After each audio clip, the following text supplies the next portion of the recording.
Good morning, everyone. This is Florida Plant Mama coming to you from Zone 10A, Central Florida. I'm out here braving the mosquitoes this morning because I wanted to harvest the elderberries. They're ready. We harvested elderberry flowers or elderflowers from these two trees a few months ago.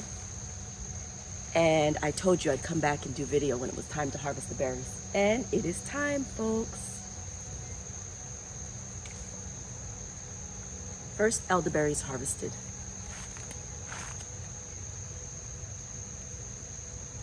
Elderberries are just as nutritious as elderflowers.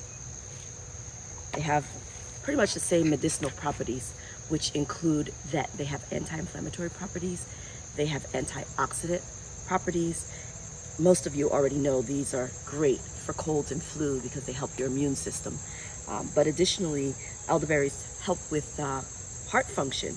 I'm going to continue clipping these as I talk to you if I can find them. Elderberries also help to control or maintain blood sugars. I don't think those are ready. I don't know what those are.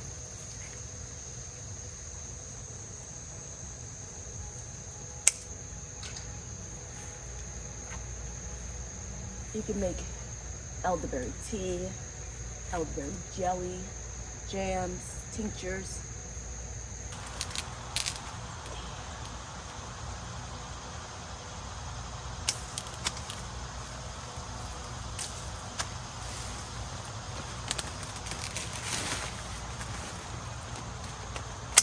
Get rid of this banana leaf.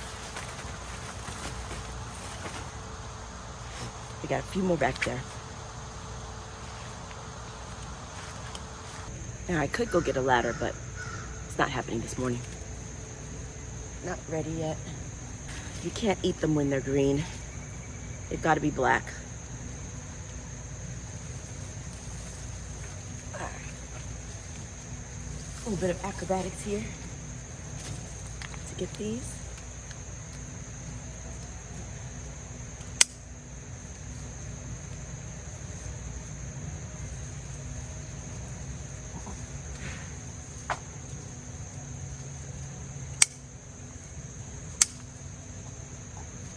These elderberry trees are very simple to grow. They essentially grow themselves. You do nothing except plant them.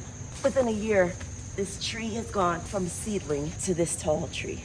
Once all the elderberries and elderflowers, well, the elderflowers are done now, but once all the elderberries are taken off this tree, I'm gonna go ahead and prune it so I don't have a tree that's giving me as much trouble to get the berries off of. These are pretty high up. Basket full of elderberries. Elderberry tree number 1, elderberry tree number 2. This is a powerhouse right here, and just this one little blackberry. I'm gonna go ahead and wash these elderberries in some cold water.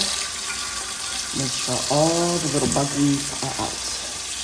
The key constituents of the elderberries are vitamin C, vitamin A, bioflavonoids, flavonoids, phenolic compounds, beta-carotene, iron, potassium, and phytosterols. So this is the tedious process, getting these berries off these stems.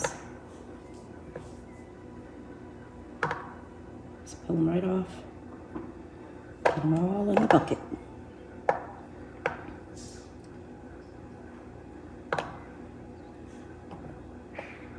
So I plan to use my tincture during cough and flu season. You can do it as a preventative every day, and that helps prevent the colds and flus. Or you can take it at first sign of upper respiratory illness, and the antiviral properties will help decrease the duration of your symptoms. I could also dry these berries, and just like the dried elderflowers, use it to make tea. Elderberries have been washed and drained.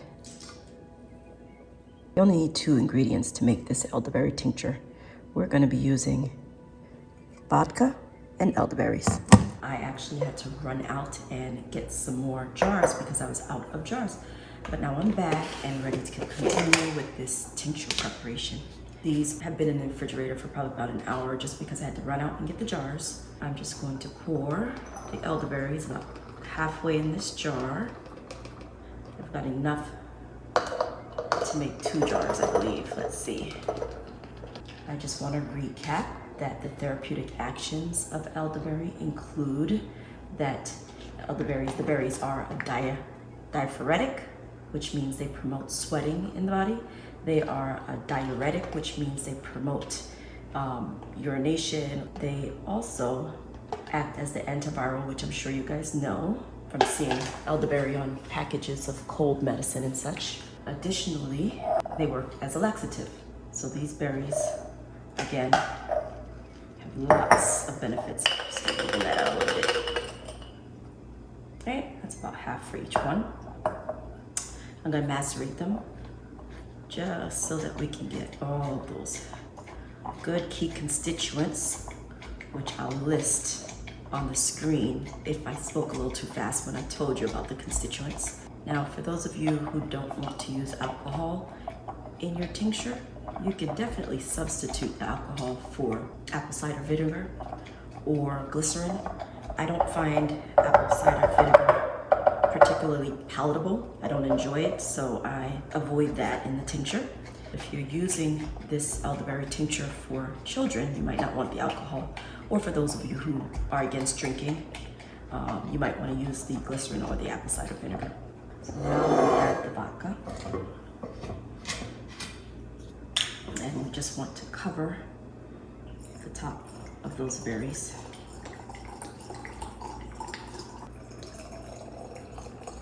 And there we have it, people.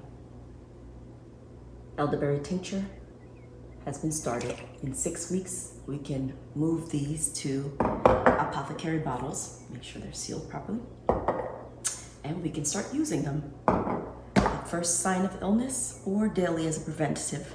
This is going to be our choice for upper respiratory infections. Now, remember, before you use any of the tinctures that we discuss on this vlog, you want to make sure you consult with your provider. I am a medical provider and I do use this for my family. However, again, you may be taking medications that are contraindicated with the use of elderberry, so make sure you consult with your primary provider before you start any of the herbal remedies that we discuss on this channel. That's it for me today. Have a wonderful day. I hope you've learned something today. See you next time.